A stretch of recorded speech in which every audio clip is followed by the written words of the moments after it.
তো কালকে ছিল কিউট ক্যামেরাম্যানের জন্মদিন। তো ওর দিদির কাছে ফোন থাকে, কালকে 2-3 বার ফোন করছি, ও আসেনি। এই যে কিউট ক্যামেরাম্যানকে তো তোমরা সবাই চেনো।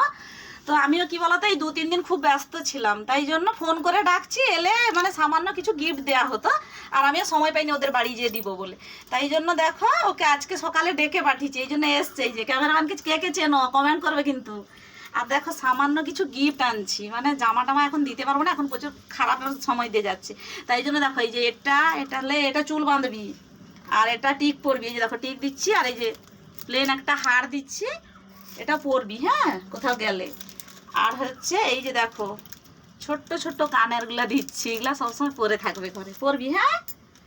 আর কি বলতো গরমকালে গলায় হার পরলে ঘা হয়ে যায়, এটা কালো কানের সঙ্গে এটা পরবি হ্যাঁ। এই যে দেখো এই লকেটটা, এই লোকটা তোকেও একটা দিব, এটা নিবি হ্যাঁ। দেখো এটা দিচ্ছি, এগুলা কিন্তু পরবি, ব্যবহার করবি হ্যাঁ। আর হ্যাপি বার্থডে টু ইউ, খুব ভালো থাক, জীবনে আরো বড় হ।